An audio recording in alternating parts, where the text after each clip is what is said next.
National integration में barrier क्या क्या है? सब लोग अपने आप को म्यूट कर लेंगे ताकि मेरी आवाज क्लियर जा सके।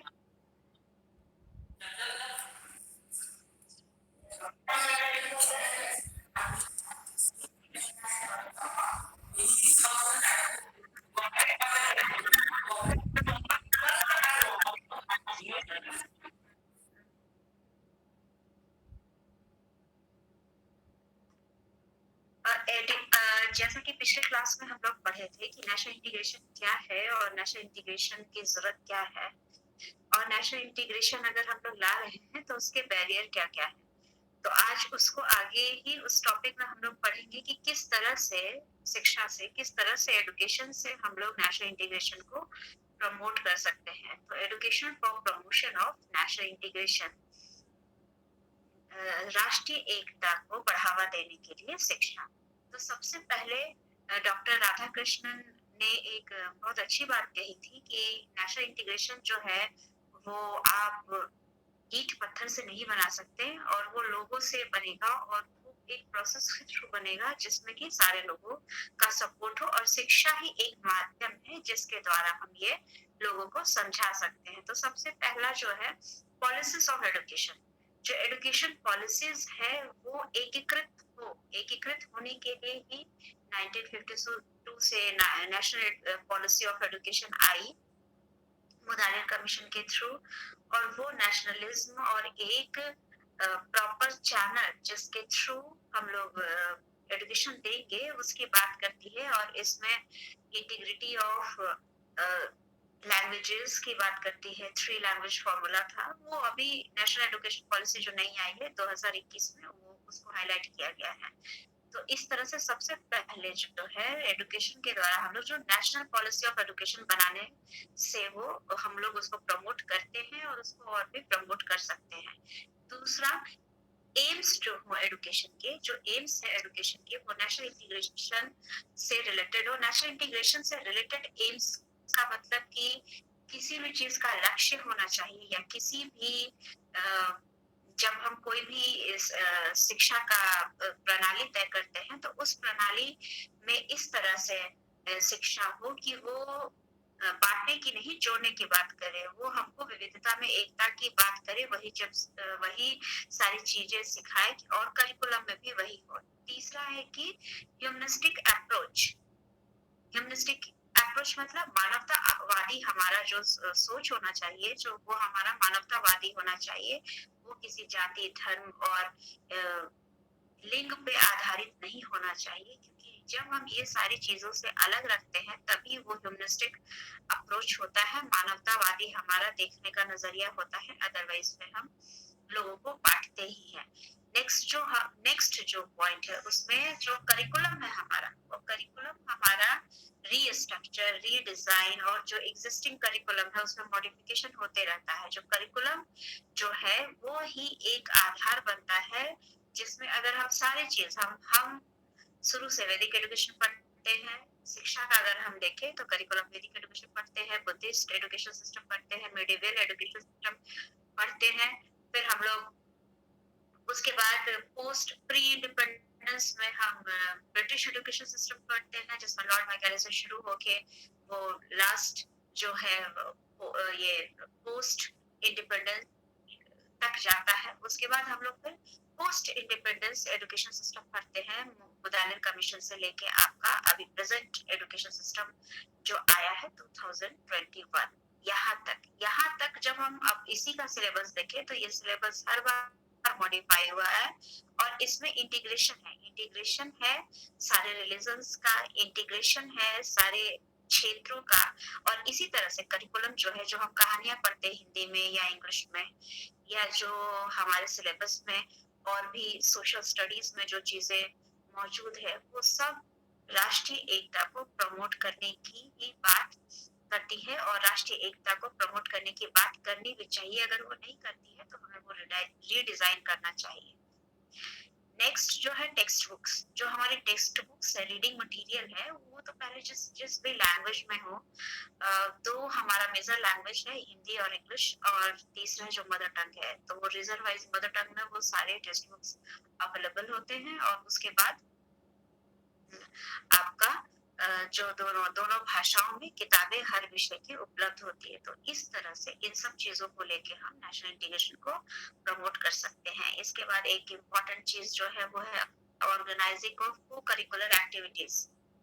को करिकुलर एक्टिविटीज का मतलब पहले मुझे लगता है बीएड, क्योंकि आप लोग सब किए हुए हैं, तो ये को करिकुलर एक्टिविटीज मतलब आप समझते होंगे। को करिकुलर एक्टिविटीज आपके करिकुलम का एक पार्ट होता है, जो आप पढ़ रहे होते हैं, जो आपका सिलेबस होता है, उसके अलावा जो एक्टिविटीज आपके और डेवलपमेंट, ऑलराउंड डेवलपमेंट को फोकस करते हैं, या ऑलराउंड डेवलपमेंट आप कैसे करेंगे, जो ट्रेनिंग इंस्टीट्यूट है बीएड में ऑलराउंड डेवलपमेंट आप कैसे करेंगे, उसको जो बताती है या उसको जो डील करती है, वो को करिकुलर एक्टिविटीज में होता है। तो को करिकुलर एक्टिविटीज एक मजबूत माध्यम है जिसके द्वारा हम नेशनल इंटीग्रेशन को प्रमोट कर सकते हैं। इसमें सेलिब्रेशन ऑफ फेस्टिवल्स होता है, सभी कम्युनिटी का सेलिब्रेशन ऑफ नेशनल डे होता है, नेशनल आइडेंटिटी के लिए वो बहुत जरूरी है।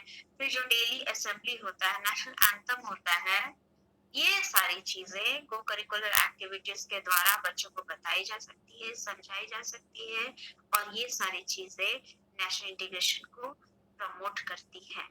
इसके साथ ही और कल्चर एक्सचेंज के प्रोग्राम्स होते हैं, डिस्कशंस होते हैं, ट्रिप्स होते हैं। एक्सकर्शन और ट्रिप्स का सिर्फ एक ही मतलब नहीं होता है कि हम घूमने जाए, वो बेसिकली कल्चर एक्सचेंज पे डिपेंड करता है। और तब हम जब हम वहां जाते हैं, उसका सिर्फ एक एम होता है कि हम वहां के कल्चर, वहां के सिस्टम, वहां की चीजों को समझे और जाने।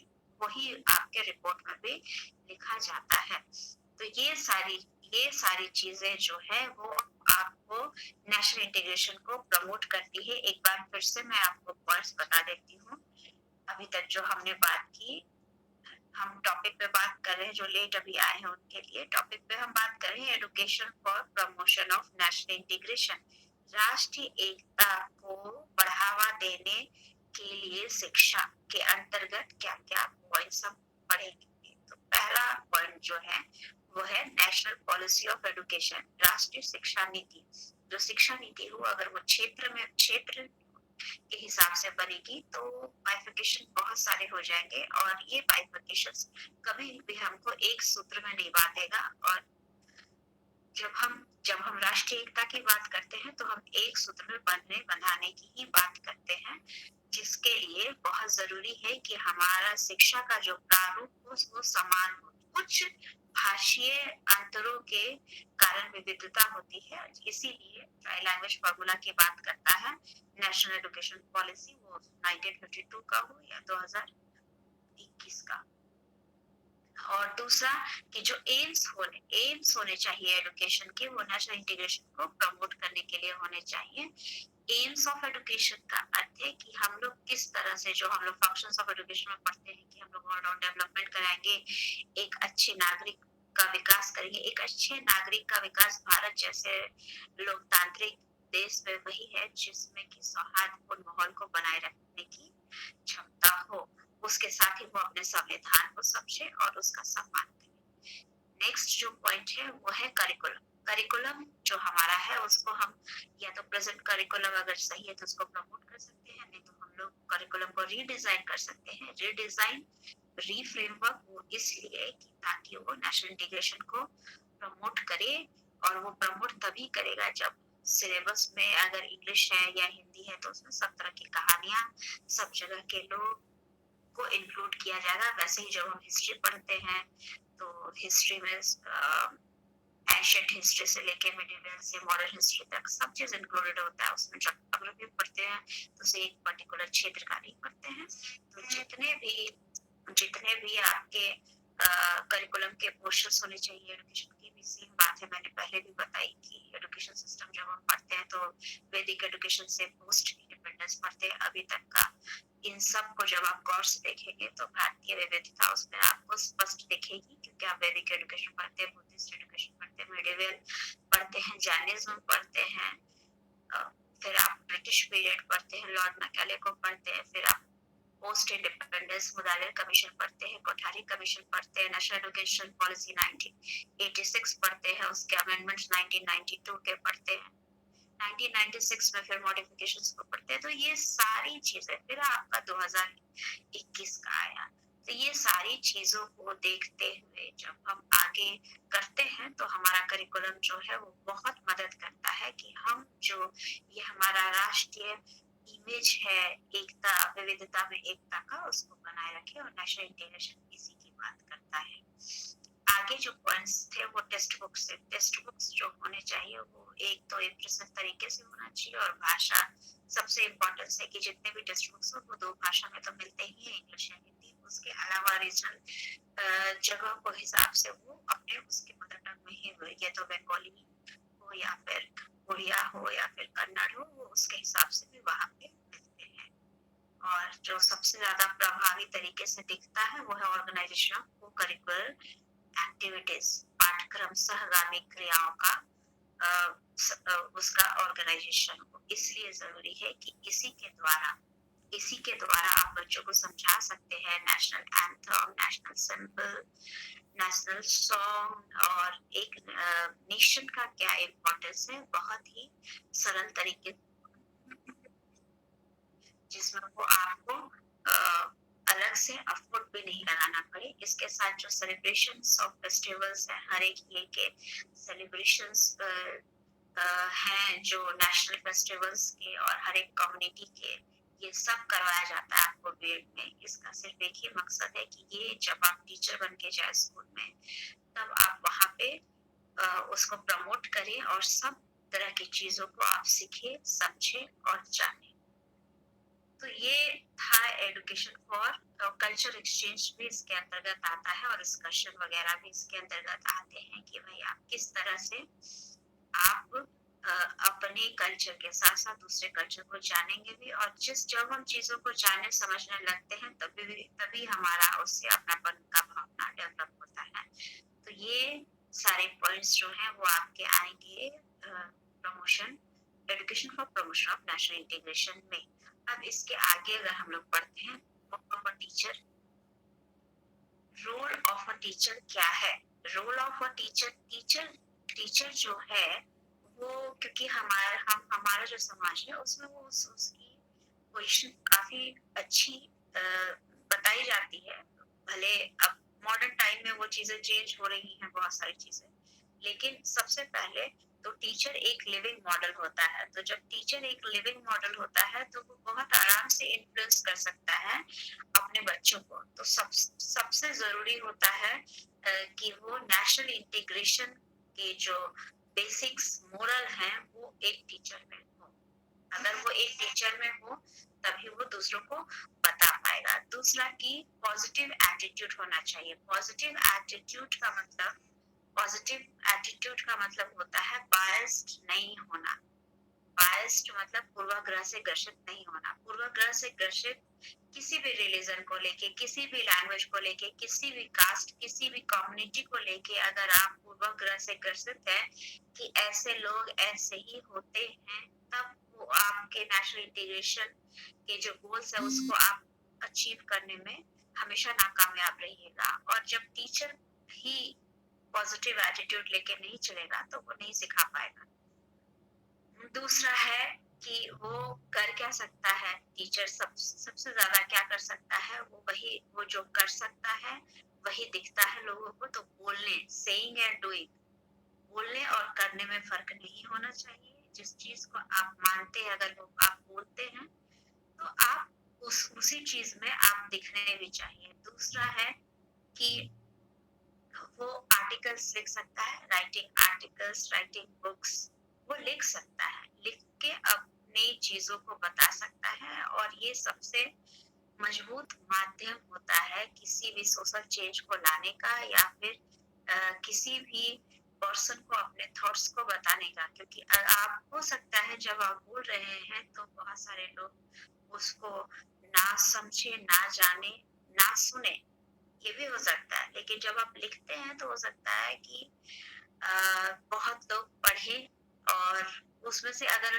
अगर आप लिख रहे हैं और उसमें से 100 लोग भी अगर उसको पढ़े तो 10 लोग भी अगर उसको पढ़ के उसको समझते हैं और उनकी भावनाओं और उनकी सोच में कुछ बदलाव आता है, तो ये किसी भी पर्सन का इन्फ्लुएंस, किसी भी पर्सन का अचीवमेंट होता है और इस तरह से वो लोगों के ब्रेन को इन्फ्लुएंस कर सकता है। तो नेशनल इंटीग्रेशन भी इस तरह से आर्टिकल लिख के, किताबें लिख के ये टीचर ला सकता है। तो ये सब रोल टीचर का है।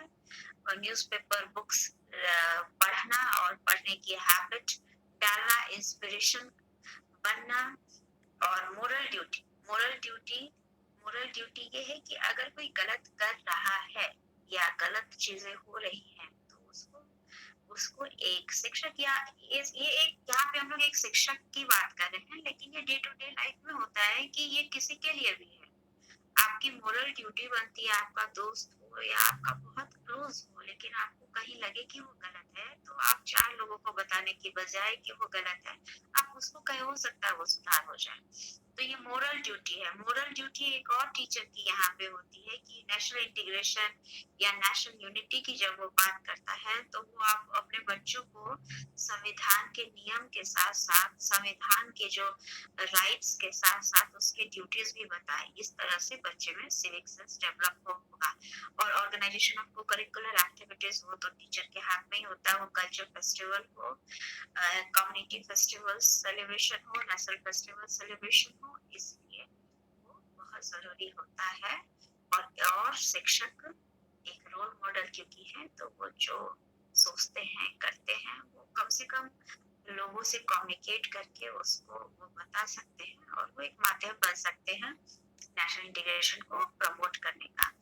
अब इन सारी चीजों के साथ अगर हम बात करें कि एक नेशनल कैरेक्टर का डेवलपमेंट होता है, तो वो नेशनल कैरेक्टर क्या है अगर हम बात करें तो नेशनल कैरेक्टर किसी इंडिविजुअल में डेवलप करने का मतलब है कि उसका कंट्री के प्रति उसकी लॉयल्टी, डेडिकेशन, उसके वेलफेयर के बारे में सोचना, यूनिटी इन डाइवर्सिटी का कंसेप्ट रखना, हर रिलीजन हर कास्ट के लिए रेस्पेक्ट रखना, ये सब नेशनल कैरेक्टर के अंतर्गत आता है। क्योंकि जो हमारे देश का नेशनल कैरेक्टर है वो है यूनिटी इन डाइवर्सिटी का। India is a plural society, वो एक कास्ट एक धर्म से नहीं बनी है, इसीलिए उसके साथ ही ये सब का डेवलपमेंट के साथ ही नेशनल इंटीग्रेशन का विकास हो सकता है। अभी तक जो भी बताया गया है इसमें अगर आप लोग किसी को भी दिक्कत है तो अभी आप हमसे पूछ सकते हैं।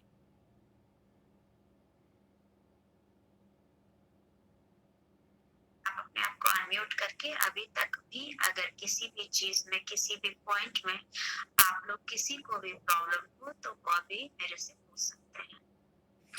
Good morning ma'am. Good morning ma'am, आप शुरुआत में डॉक्टर राधा कृष्णन का एक स्टेटमेंट बता रही थी। हाँ, बता रहे थे राधा कृष्णन का वो मैं फिर से स्टेटमेंट। वो कहे कि कृष्णन ऐसा सोचते थे कि जो नेशनल इंटीग्रेशन है वो ईंट पत्थरों से नहीं बन सकता, ये हथौड़ा मार के भी नहीं बन सकता और ये मटेरियल चीजों से नहीं बन सकता। ये एक थॉट प्रोसेस है और ये हमेशा आदमी के मन, हृदय और उसके डेवलपमेंट से ही बन सकता है। ये डॉक्टर राधा कृष्णन ने कहा था। ये एग्जैक्ट कोटेशन मैं नहीं कह रही हूँ, उनका कथन मैं कह रही हूँ, समझाने के लिए मैं कह रही हूँ। जी, आप किसी भी देखिएगा तो आपको मिलेगा। जी मैम, थैंक यू मैम। और कोई?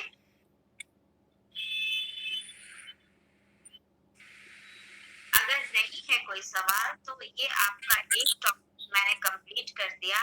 अब इसके ऊपर मैंने कल ही कहा था कि पेपर 2 जो आपका history polity and economy of education, उसमें ये यूनिट है और इस यूनिट का पहला टॉपिक है। आप सबके पास सिलेबस होगा, आप एक कॉपी बनाइए और नोट्स में आप इसको लिखना शुरू कर दीजिए। जब भी आप नोट्स लिखेंगे तो उसमें इंट्रोडक्शन होगा, मीनिंग होगा, डेफिनेशन होगा। मैं एक पैटर्न आपको लिख के दूंगी, उसमें क्या चीजें होंगी।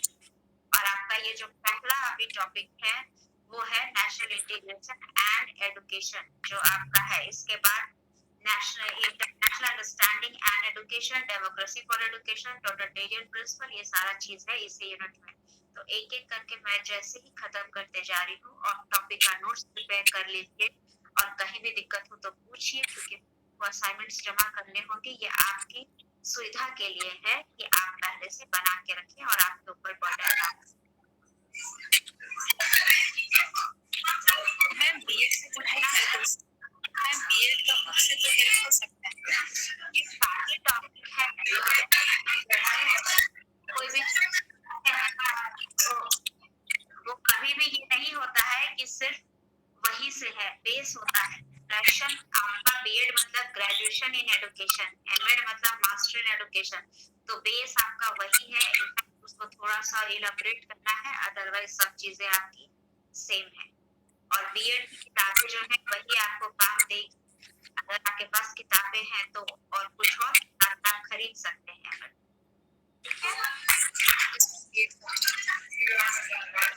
ठीक है, आज का क्लास मैं यही खत्म करती हूँ। तो फिर इस पे आप नोट्स लिखना शुरू कर दीजिए, और नेक्स्ट क्लास में हम लोग नेक्स्ट टॉपिक